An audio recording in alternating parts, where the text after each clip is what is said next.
For context, my fiance Peter, 29 male, and I, 27 female, have been together for the past 2 years. We got engaged about 2 months back, and we ended up breaking off that engagement a week ago. Peter has been married before, and he even has a child from his previous marriage, his 7-year-old son, Jonah. He got married to his high school girlfriend, Sandra, 29, female, at 22 because she was pregnant, and they got divorced 2 years later. It was a mutual divorce because both of them agreed that they had gradually just fallen out of love with each other, but had stayed together for the sake of their son. But then neither of them wanted to continue the marriage because they hadn't been getting along of late, and so they got divorced. However, they continued to share custody of Jonah and co-parent him to the best of their abilities. They continued to be friends after that, and I never had an issue with it. In fact, I was even on good terms with her. Since they were raising a child together, Peter wanted Jonah to treat all of us like family and normalize this. So we would try and get together for dinner at least once every month, and I was fine with it. And then, unfortunately, Jonah was diagnosed with epilepsy about 6 months ago. It was quite upsetting, but we were all determined to be there for him and not let it become an issue or make him feel self-conscious about it. Anyway, things had been great for the past couple of years, and I was really excited about getting married to Peter. However, 2 weeks ago, he told me that he had to leave for a couple of days because Sandra had apparently had an emergency that he couldn't tell me about, and he needed to be there for her. When I tried to pressure him to tell me about it, he just told me that it was medical in nature and it was too personal, so Sandra did not want anybody to know about it. He said that he just needed to be by her side for the procedure, and after that, he would be back. He said that I had nothing to worry about. All I had to do was just take care of Jonah for the week that he was gone and make sure that he took his medication on time. I was fine with it. But I was just really curious about what kind of emergency it was because he was being very secretive about this whole thing. Anyway, he said that it was personal and did not want anybody to know about it. I did not want to be prying, so I did not ask any more questions about it and let him go. I kept in touch with him throughout that 1 week. I was calling him every single night because he said that he was busy during the day taking care of Sandra. Even though I had no idea what could have possibly happened to her, I even offered to visit her in the hospital, but she said that it was not necessary because she did not want anybody there apart from her parents and him.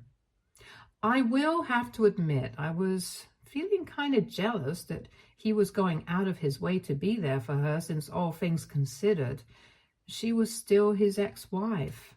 I was not comfortable with it, but given the fact that she was sick, I did not want to talk about it unnecessarily and be petty. I was concerned about what was going to happen with Jonah, since even though I had been around when he used to have earlier, Peter had always been there with me to handle it. And I was not confident that I would be able to handle it on my own if he had a seizure, so I was very stressed out. I also had to be working from home since Jonah was on summer break, and I did not want to leave him alone at home.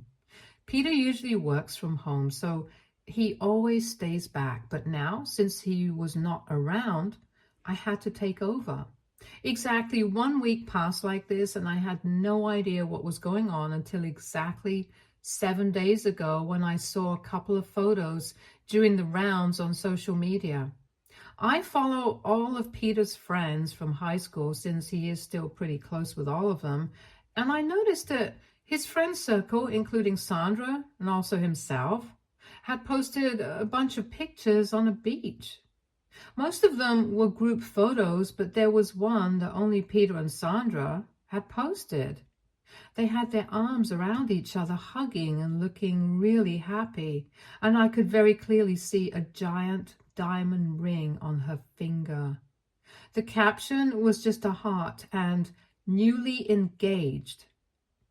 That literally broke my heart. I don't know what it was. Maybe it was the fact that I had been feeling really neglected for the past week, in addition to the fact that he was being so secretive about everything and refusing to even talk to me. Something in me just snapped.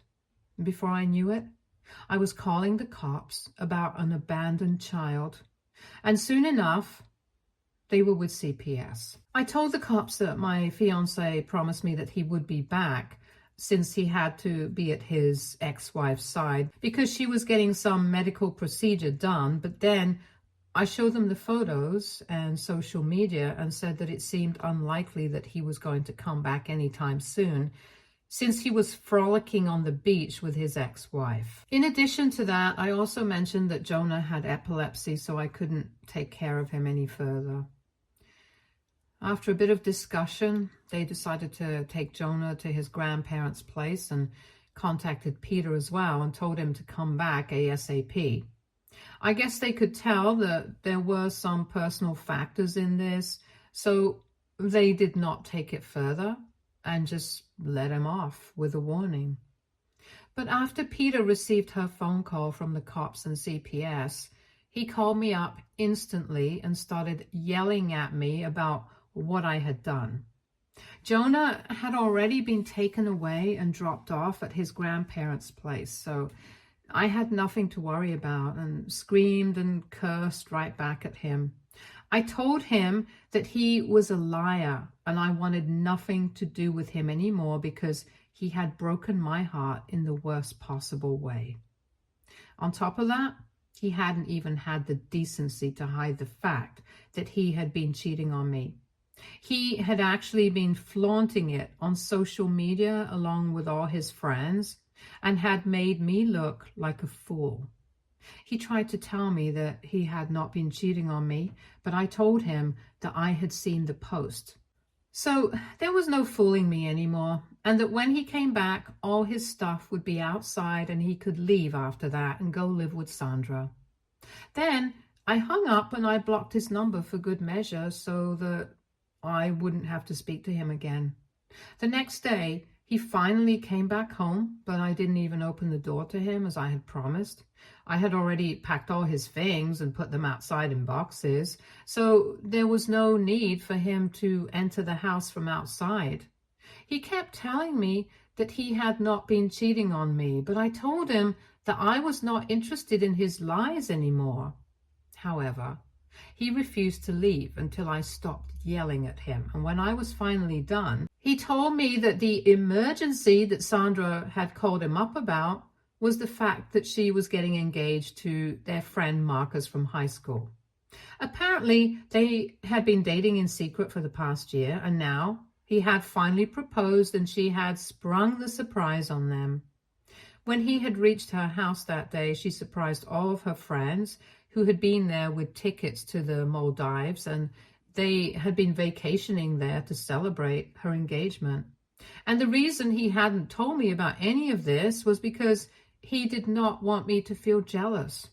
So he figured that he would just tell me about it when he came back. But when they were making that post on social media, he had completely forgotten about the fact that I did not know the truth and did not consider that I might have misconstrued what was going on. But regardless of that, he had never expected me to call CPS because that was a very rash and crazy decision. He tried to explain to me that the way that I had retaliated for just a simple misunderstanding was insane, and that I should have called him first and at least tried to clear the air with him instead of calling CPS just to get back at him.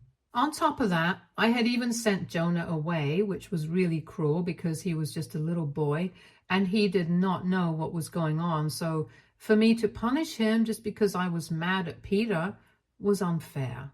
In my defense, I had sent him to his grandparents' place where I knew he would be safe and sound. And I had even consoled him and given him a lot of kisses before sending him away. So it was not like I had treated him cruelly, but even then, I could see where he was coming from. I was a little embarrassed when I heard him tell me what had actually happened, but I wasn't going to back down because ultimately he had still lied to me about a lot of things and had kept up with those lies for almost a week. So I told him that maybe calling CPS was something that I had done in the heat of the moment, but the way that he had lied to me for one whole week was unforgivable. I told him that I was going to stick to my decision. I'm breaking up with him, and I opened the door only to return my engagement ring to him after that. Then I shut the door as quickly as I could so he wouldn't have the opportunity to speak to me or even enter the house. He kept begging me to try and understand where he was coming from, but I refused to talk to him. And I told him to just go away because I had nothing left to say to him anymore. For 1 week, he had lied to me, and instead of worrying about what I was going through, he was having fun with his friends on the beach. No amount of apologizing was going to fix that, and nothing was ever going to make it any better for me. So I was sure of my decision of leaving, and after he realized that there was no talking to me, so he put his boxes in his car and left. It has been a week since then, but a couple of days back, I started receiving calls and messages from his friends saying that what I had done was incredibly wrong because I had broken up a really happy family. Of course, I thought that they were talking about Sandra, Jonah, and Peter, but after reading through my messages, I realized that they were actually talking about me, Peter and Jonah. Apparently, Jonah kept asking about me, and Peter had no way to explain to him that I was not willing to see them anymore. Most of his friends said that what I had done to Peter could still at least be justified because they could understand that I was hurt, that he had lied to me. But the way that I had behaved with Jonah was not fine, and that I needed to at least talk to Peter and Jonah and clear these things out. All of them think that I need to give him a second chance because Peter is really distraught, and so is his 7-year-old son. Over the past 2 years, they have noticed how happy both of them have been with me, and they think that I shouldn't let something this insignificant come in the way of our relationship. So now I'm confused because I do feel kind of bad for Jonah. AITA for calling CPS and sending my fiance's son to his grandparents' place after I found out that he was lying to me about being away for his ex-wife's medical emergency. Update 1. Hi. So a couple of days have passed since I posted here, and people have had a lot of opinions about what I did. I will concede that maybe calling CPS first was not the right move. Like I said, it was something I did in the heat of the moment, and I really didn't think things through. It was vindictive, and I was just really hurt and angry that Peter would lie to me about something so big. And at that moment, I was really convinced that he had been cheating on me all along and had been engaged to Sandra behind my back. I just snapped, which is why I did something so crazy. So I decided to unblock Peter and apologize to him for what I had done. I acknowledged the fact that I had done it simply to get back at him, and my retaliation had probably been much worse than what he had done.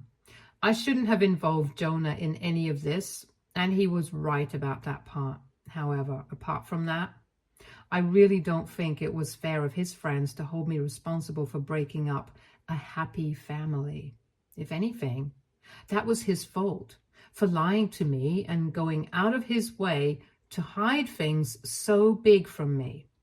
I feel like if someone is going on a trip to Maldives with their ex-wife and a bunch of their friends to celebrate an engagement, then they should be honest about it with their fiance, especially if their fiance is sacrificing her time at work to take care of his son and making sure he's fine. So I wouldn't be so quick to judge myself and say that I'm the one responsible for breaking this family apart.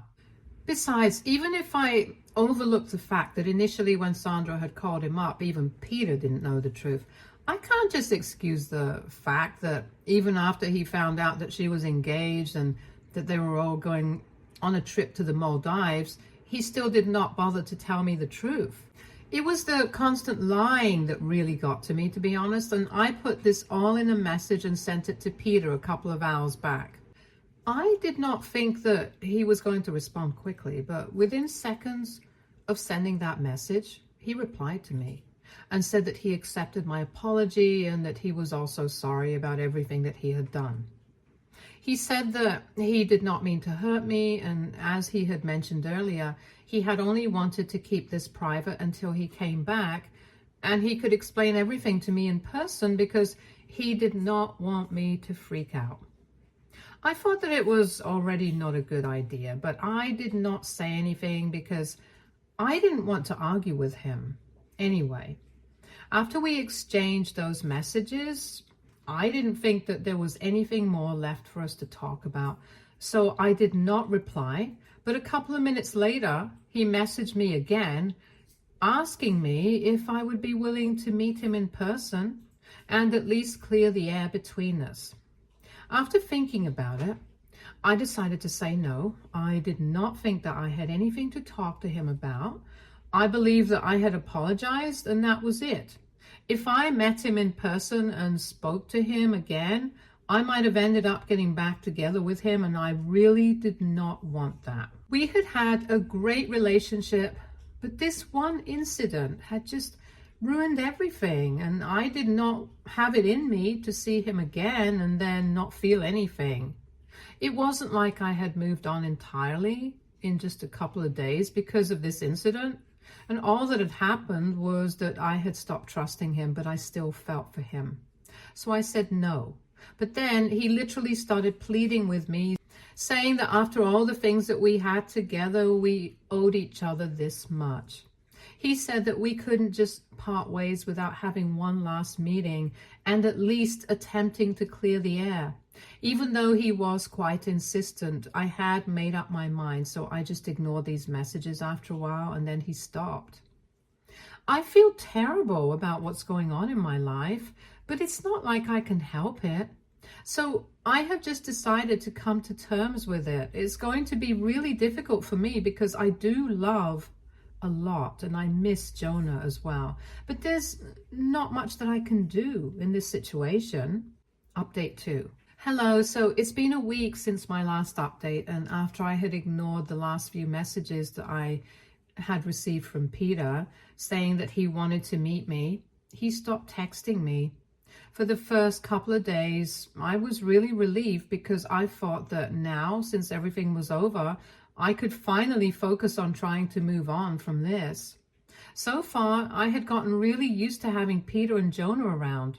But now that I was on my own, I was very lonely and miserable. I had deactivated all my social media accounts and wasn't speaking to anybody who was not from work because I didn't see the point in trying to talk to people right now. I had received a couple of messages from Sandra, but I hadn't even opened them because I knew that whatever it is that she had to say, it was going to be something defending Peter.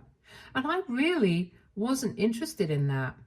Besides, now that my relationship with Peter was over, I did not see any reason to keep in touch with anybody who was connected to him. So I ignored those messages, but I couldn't foresee the fact that ignoring her would make her show up at my house in person to talk to me. Last evening, after I had returned from work, she turned up at my house, and even though I initially was skeptical of opening the door and letting her in, I decided to do it because I just wanted to get this thing over with. Once she was inside, she told me that she was really sorry about everything that had happened and that she felt like she was the one to blame for all of this. If she hadn't invited Peter on that vacation as a friend, he would never have lied to me, and I would never have called CPS or whatever. And Peter and I would still be together.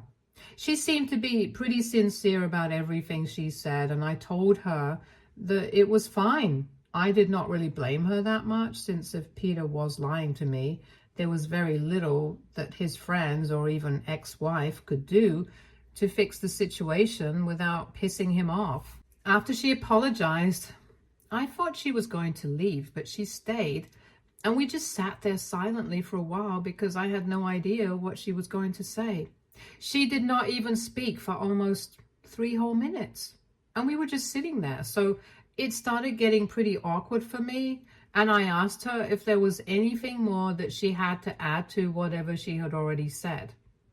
I could see that she was nervous about something, so I told her that she could speak to me freely because after everything that had happened, I hardly thought this was the time to start acting like we didn't know each other enough.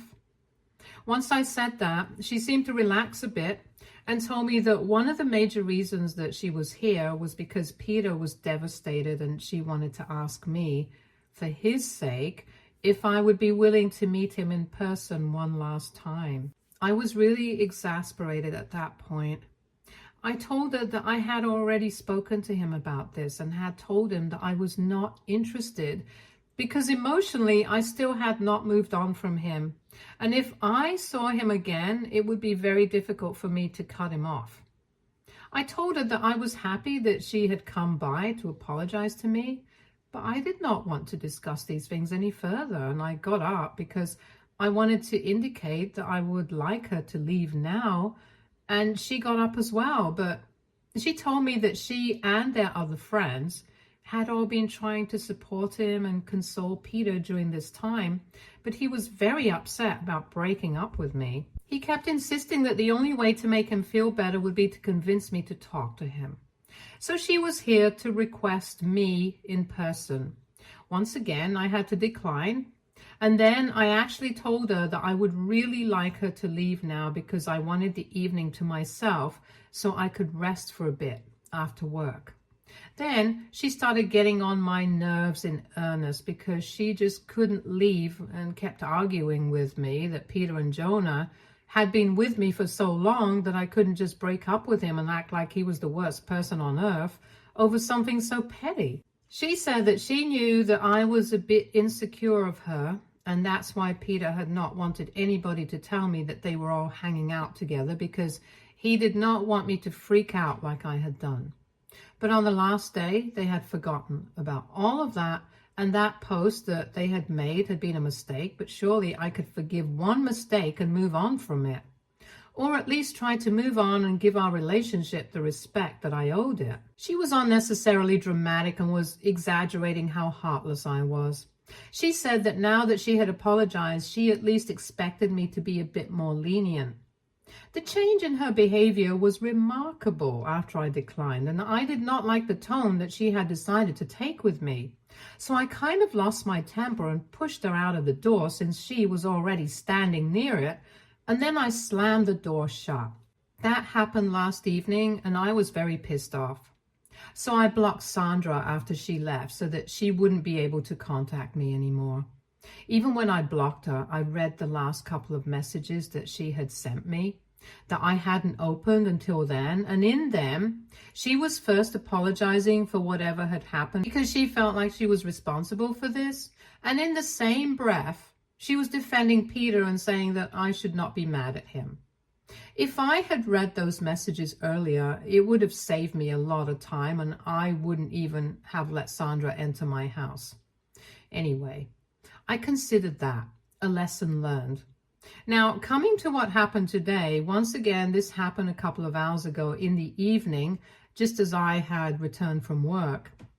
I don't know why they keep picking this time, since this is when I'm the most exhausted, but at least today nobody showed up at my house. It happened on the phone. So I received a phone call from Peter as soon as I had opened the door to my house, and I obviously ignored it the first time, but then he kept calling me again and again, so eventually I just blocked his number. However, when I blocked that number, he started calling me from another one, and that's when I realized that this was not something I could avoid. I would have to talk to him, or he would just keep calling me until I did, and I didn't want him to show up as Sandra had. So I answered that phone call, And right off the bat, I told him that I was not interested in speaking to him and he needed to stop harassing me on the phone, or else I would report him to the cops. I thought that he was going to apologize once again, but instead he started yelling at me and said that I had no right to threaten him with the cops when I was the one who had physically attacked Sandra. I was really confused about what he meant when I suddenly remembered that I had shoved her outside the door last evening when she was refusing to leave and kept arguing with me. Truth be told, I wouldn't even say that it was an attack, since I had just pushed her out the door and she was always standing pretty close to it. She might have lost her balance for a couple of seconds, but it wasn't like she had been seriously injured, so I don't know where that physical attack thing came from. But when Peter threatened to call the cops on me because of that, it really rubbed me the wrong way. I told him that she was the one who had come to my house and then had started arguing with me instead of leaving when I asked her to, so I had every right to push her out. And if he was so mad about it, he could take it up with the cops. He continued to try and argue with me, but I told him that while no cop would press charges against me for what I had done, I definitely had grounds to mess with him. So he would be better off not bothering me anymore. So far, I had tried to respect him and the relationship that we had had in the past, but as of now, he was getting on my very last nerve. And I was not going to allow this to happen anymore. I made it very clear to him that if he called me or bothered me even one more time, I would make sure that I got in touch with a lawyer, and then that would put an end to his harassment in the worst way possible. Then I hung up and blocked the other number as well, because I was pretty sure he was calling from a friend's phone. So I knew that his friends must have been around him at that point in time and had probably either already heard our conversation, or he would be filling them in right then after the phone call. So I just blocked everybody from his friend circle, and now I think I'm finally going to get some peace. All that's left to do is for him to pack up the last of his things that he had forgotten to take, and then we will be done for sure. Update 3. Hello. So almost 2 months have passed since I broke up with Peter, and since then we have barely had any contact. And I'm really better off for it, because after I really thought about the things that had happened without constantly being bothered by him and his friends, I realized that apart from calling CPS, there was nothing really that messed up that I had done.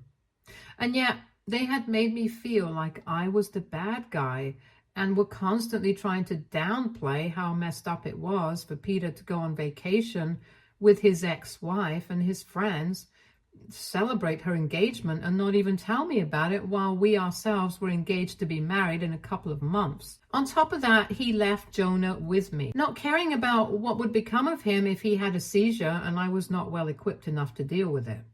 Anyway, I realized that they were horrible people. I started feeling much better about my decision to cut him out of my life, and honestly, I found it very easy to move on from him after that. So last week, when he finally came by to pick up the last of his things, I barely even felt anything when I looked at him. And I had actually been afraid that I would burst out into tears when I saw him next while we were breaking up. Nothing of this happened though, and I'm relieved about it. He had come by with some of his friends to collect his things, and all of them were glaring at me when they were packing. But I really did not care. After they were gone, I realized that I was finally free from him, and I thanked my stars that I did not end up married to this person. Stay tuned for more stories from our girl relationships.